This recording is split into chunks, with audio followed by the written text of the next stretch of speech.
dia bisa membentuk huruf gitu kan. Jadi mungkin itu awalnya pertemuan saya sama kaligrafi, tapi nggak dilanjutkan gitu. Cuma tadi saya tertarik dengan ada kata dari Pak Latif, ada lukisan kot, ada tulisan kot. Itu apakah benar lukisan kot sama tulisan kot? Lukisan. Ya, kan tadi Pak bilang ada lukisan, ada tulisan. Yes. Kalau tulisan kot biasa seperti yang tulisan Arab Melayu ini kita bebas ya. Tapi bisa baca dari tulisan Arab Melayu, kita buat model lukisan, kita kombinasikan. Kalau dalam lomba FTQ, keterbacaan itu sangat menentukan. Di samping motonya ataupun hasil karya tadi, tekniknya, termasuk juga itu tadi apa namanya, teknik tulisannya dan kaligrafi yang dibuat itu harus bisa dibaca. Artinya kalau bertingkat-tingkat ya, huruf itu tidak ada tinggal atau misal. Kebanyakan orang kan banyak anak pandai tulis bahasa Arab, terserah dia aja nulis. Ya, 1 huruf, 2 huruf, bisa 3 huruf, bisa baca sudah tidak lagi, padahal sudah biasa. Kalau sudah bertingkat-tingkat macam sulus jali, diwani jali, itu sudah susah dibaca. Itu biasanya kan ayat Al-Quran atau hadis. Ternyata Arab Melayu dari yang kita buat nih, seniman-seniman Riau ini beberapa orang pada umumnya sudah mengamalkan sulus macam-macam sulus tadi, termasuk sulus jali dan diwani jali. Bahkan kubi juga ada nih, jadi macam-macam jenis. Dan memang seperti selalu bisa kita baca. Sama juga di bahasa Arab, kalau tidak hafal ayatnya, suratnya, susah untuk bacanya. Kenapa? Dia sudah bertingkat-tingkat tadi, sudah berlapis-lapis. Arab Melayu bisa juga dibuat seperti itu. Nah, kami ambil kemarin itu, makanya kami ambil gambar kapal calang di situ. Ya, tidak susah orang membaca nanti gitu. Tapi yang misi kita ini kan bukan untuk baca. Kalau baca tinggal di buku, cukup baca buku Raja Ali Haji itu aja. Atau cari apa? Misi kita kan bisa nggak? Nah, yang kita bawa sekarang ini kan hal-hal yang baru nih. Mungkin agaknya di Indonesia baru kali ini beliau yang membuat kaligrafi Arab Melayu yang menggunakan kaligrafi hot murni campur dengan bebas, bertingkat, ada yang diwani jali, ada yang diwani, ada yang kopi, ada yang sulus jali, nah gitu. Kalau kita yang kita ada parisi, kalau yang kita buat itu 5 hot di situ. Kawan ada juga 3 hot, ada 4 hot, dibuatnya ada 5 hot. Ya. Yang hot yang mudah dibaca itu kan naskah. Jadi kalau melukis kaligrafi ini boleh bebas siapa saja, dengan catatan jangan lupakan tingkat keterbacaan. Walaupun tidak tahu kok kaidah. Memang belajar kaligrafi ini paling susah dan paling malas kita adalah menghafal kaidah. Betul seperti yang dibilang oleh Datuk Datuk Khalil nih, ya dia Datuk apa nih? Datuk Sukan William, Datuk apa namanya? Datuk apa panggilannya Datuk Maudum. Datuk Maudum, ya dilantik 2 tahun lalu di Nobat. Nah, betul itu. Karena disodorkan buku, kalau seandainya tidak tahu kunci-kunci dari orang tak yang sampah ini apa titik banyak kali. Ini apa nih, padahal titik-titik tadi kan ukuran skala sebetulnya. Kalau kita melukis gambar wajah dulu kan pakai skala kan. Ada grafik-grafiknya, titik itu sama dengan grafik fungsinya. Jadi kalau lukisan huruf dal misalnya 3 titik untuk apanya, sini miringnya setengah titik, itu ada petunjuknya tuh. Kalau lewat daripada itu dianggap menyalahi kaidah. Nah, kalau yang tadi yang kaligrafi murni itu tadi itu berpedoman pada buku. Dan sekarang mudah untuk belajarnya. Kenapa? Sudah ada Profesor Didin Sirojudin yang membuat buku kaligrafi Islam jilid 1, Fatnasa jilid 2, Sulus jilid 3, Diwani jilid 4, Kufi Kufi terakhir ya jilid 4 itu Diwani Jali, sudah itu jilid 5 itu Parisi, jilid 6 itu Kufi. Semua lengkap situ. Tinggal mencontoh. Dan ini rahasia bagi yang ingin belajar baik di sini ataupun adik-adik mungkin di rumah ya. Rahasia yang mau belajar kaligrafi murni ada ditunjukkan oleh Bapak Dr. Surjudi tersebut. Katanya dari kita belajar asal ada kemauan katanya kan. Asal rajin kita menulis, dari nggak bisa nulis huruf Arab bisa jadi mahir kaligrafi. Dan catatan apa? Rajin belajar. Dia menggunakan kalam yang dimirikan, ada dimirikan 45 derajat, ada 30 derajat itu kan kalam merosot dimirikan. Katanya jangan bosan. Satu kata atau satu huruf itu kalau dapat, biasanya orang baru bisa mahir seperti melukis wajah tadi katanya 2000 kali satu huruf. Jadi kalau seandainya kita mampu membuat 1000 sampai 2000 kali membuat huruf waw, membuat huruf roa, alif segala macam tadi tidak pindah-pindah, otomatis akan standar kita akan sama dengan apa yang dibuat oleh kaligrafer tingkat nasional. Tapi itu tadi, sebelum sama jangan beda, sebelum sama jangan beda. Sama dengan melukis wajah orang, kalau tidak mirip marah-marah. Nah gitu kan. Nah jadi ukurannya tergantung pada kuas ataupun penanya. Kalau dia kuasnya besar ataupun kalamnya besar, ukuran titik pun tentu besar lah. Apanya tulisannya? Ada tadi. Berarti emang ada aturannya Pak ya? Ada beda, ada aturannya. Jadi kadang ada juga nanti bikin kaligrafi Pak, ada yang komposisinya, ada yang rule of three juga ada, komposisi itu emang ada Pak ya berarti Pak? Ya.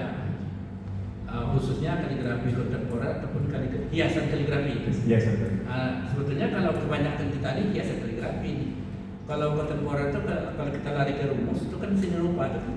Artinya sewaktu-waktu makanya orang mau mengatakan itu abstrak. Tapi kebanyakan pengertian orang kontemporer ini kok dirupanya kayak dekoratif gitu. Kalau bercerita tentang ini ada ini gambar di padahal bukan itu. Kontemporer itu hasil pemikiran jiwa kita, pikiran kita sewaktu-waktu dikeluarkan di situ. Nah, semacam abstrak jadinya. Namanya temporer kan dengan waktu temporer. Tapi waktu jiwa bergejolak tadi itu membuat. Sementara yang hadir kebanyakan ini sebetulnya adalah hiasan kaligrafi. Kami lebih cenderung lomba di tingkat MTQ itu kalau ia lari kepada bentuk yang dibawa oleh orang ini, jangan namanya kaligrafi kontemporer, tapi sebaiknya namanya lukisan kaligrafi atau hiasan kaligrafi. Jadi bisa menggunakan macam-macam warna dan segala macam. Ya Pak, tadi Bapak bilang juga kan, boleh saya? Iya. Kebetulan saya 6 bulan terakhir ini kan di Bandung Pak. Ya. Jadi tadi Bapak bilang kan kalau di Pekanbaru itu kayaknya berkarya itu kayaknya nunggu event gitu Pak, atau nunggu didorong kawan gitu, atau nunggu di masa-masa gitu. Kebetulan di Bandung tuh saya lagi studi nih Pak, jadi setiap minggu tuh pasti ada pameran Pak. Kita di sini nyari pameran, di sana pameran nyari kita gitu. Jadi kita nolak gitu, maksudnya kita datang ke sana tuh aduh ini kayaknya nggak sempat, akhirnya ada yang kita. Itu apa namanya Pak? Mungkin balik ke masalah tadi Pak bilang apakah itu budayanya memang ekosistem kita belum terbentuk sebagai seni itu bisa menghidupi gitu, seperti kita di kata Pak Polio kan harus ada 3 tadi Bang ya, harus ada 3, satu yang untuk dapur, satu untuk event, satu lagi untuk koleksi. Apakah itu bisa ditularkan Bang? Bagaimana caranya kira-kira Pak menularkan untuk bisa jadi kayak populer gitu Pak, istilahnya gitu berkarya. Oke, memotivasi kawan-kawan ya, iya, gitu, untuk berkarya. Ketahuilah kalau kita belajar biografi daripada pelukis-pelukis terkenal, boleh katakan hampir semua mereka adalah orang-orang gagal. Pelukis terkenal itu adalah berawal daripada mereka-mereka yang gagal, tidak diterima oleh gurunya, bahkan sudah itu tidak diterima oleh masyarakatnya. Ada waktu kita terang, kita contohkan. Masih banyak Pak, jam sampai sahur ya, Kita contohkan. Jarang-jarang keluar. Ya, kita contohkan. Jadi bisa memotivasi kawan nih, pelukis Eropa itu, pelukis si Apandi itu dan segala macam itu, mereka itu ada pelukis gagal. Tapi ujungnya berhasil. Nah, kenapa dari tumbang kok bisa berdiri begitu terkenal di dunia, hari-hari sampai ratusan miliar sekarang? Padahal dia bahkan bunuh diri. Ada yang bunuh diri karena dia gagal. Ada yang memotong telinganya. Contoh si Monet itu dicoba dia berkarya secara kalah karena dia orang-orang Eropa itu melukis gaya romantis dan naturalis. Sementara dia karya kasar. Akhirnya lari dia pada bentuk teknik kasar. Berapa lukisan Monet sekarang harganya? 600 miliar. Nah, itu contoh. Ya, sampai sekarang di seluruh dunia. Sudah tuh kita lihat lagi yang memotong telinga tuh si Van Van Gogh dari orang Belanda. Kalau mau orang Belanda kan, Van Gogh. Dia itu kan rajin melukis, tapi orang nggak ada yang senang dengan dia. Ada yang mau buat gambar karya dia, marah orang tadi. Koyak-koyak itu marah, menghina kemudian. Karena banyak coret-coret itu segala macam kan, merasa terhina dia. Dia berkarya adalah berapa tahun dia berkarya, dari 70 karya yang dia buat, kabarnya dia dalam sejarah itu hanya satu yang laku. Ada satu laku. Kenapa satu laku ini? Karena dia terpengaruh dengan kata-kata Van Gogh. Dia meyakinkan orang, percayalah, ini lukisan masa depan deh. Masa depan nanti ini diburu orang deh. Dibilang orang dia Van Gogh itu orang gila. Kenapa? Karya lukisan tadi kok buru, dibilang karya masa depan sekarang jadi laku. Apalagi dia nanti ternyata dia melahirkan karya yang dianggap aneh dan segala macam, ya, untuk meyakinkan orang di pameran. Begitu dia masuk ke pameran, tidak laku, di pasar pun tidak laku, akhirnya dipotongnya telinganya. Kalau kalian tidak percaya bahwa lukisan saya ini lukisan untuk masa depan, akhirnya dipotong telinga sampai putus. Nah, kemudian disitulah dia terkenal bahwa dia mempertahankan imajinasi itu tadi, pendapat dia segala macam.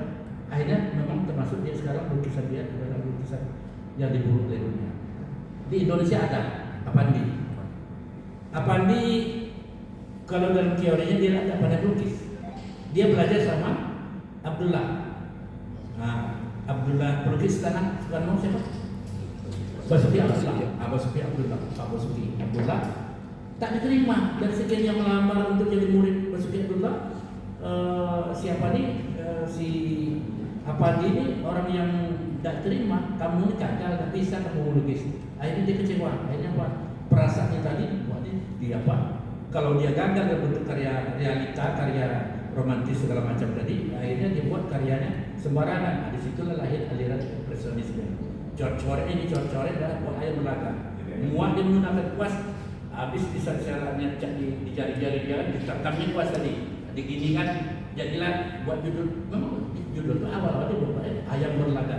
Akhirnya dia membuat, dan orang berapa suka menonton cerita karya-karya yang sifatnya vulgar. Akhirnya dibuatlah ini memang kurang baik yang buat tadi, tapi yang dibuat tadi kan khayalan asal. Disitulah contohnya beberapa karya yang awalnya gagal tapi dia jadi orang terkenal. Dan lukisan Apandi sekarang sudah mencapai harganya 70 miliar satu yang sebelum kan. Apa kita harus mendata orang gagal ya Pak? Apanya? Kita data orang gagal. Dan kita ini boleh katakan saudara belum jatuh kayak orang gagal kita nih, tapi adalah orang kecewa, dikecewakan oleh keadaan dan melihat perhatian pemerintah kita terhadap kita. Ya artinya seniman dianggap angin lalu saja. Padahal ini adalah mendatangkan devisa negara, bisa mendatangkan bisa mendatangkan income. Kalau seandainya pemerintah membuat galeri besar-besaran, kami yakin nih orang-orang luar negeri Asia Tenggara ini, istilah Melayu berpusu-pusu nih. Nah, kalau bahasa makanya berbondong-bondong datang. Kami yakin. Kenapa? Di Riau ini banyak pelukis-pelukis yang potensial, berbakat. Tak dibina pun karya sepertinya. Kan bagus. Tanpa dibina, tanpa dibantu, tanpa diperhatikan. Apalagi kalau sempat dibina, apalagi kalau sempat dikasih berpameran sekali tahun misalnya. Kami yakin banyak karya-karya yang ditampilkan. Kemarin kan kami tanya dia Pak Guru, apakah dalam pameran ini kita menampilkan karya instalasi? Dugaan kita mungkin tidak ada, tapi ternyata ada satu ini apa? Kan udah mulai nih, ada yang menampilkan karya instalasi. Andai kata kami dibolehkan kemarin membolehkan karya instalasi, kami dari Kampar sudah siap nih proyek pelangkah proyek untuk membuat kelompoknya membuat lukisan instalasi. Di samping kaligrafi juga budaya Melayu tua, di samping itu juga sindiran terhadap situasi terkini. Kita bikin seri 2 Pak. Iya. Pak melalui Boleh kita buat nanti. Nah, kita buat nanti dalam apanya kita seri 2. macam-macam seni kita tampilkan situ. Ya, itulah. Terima kasih Pak. Ya. Nanti tidak datang.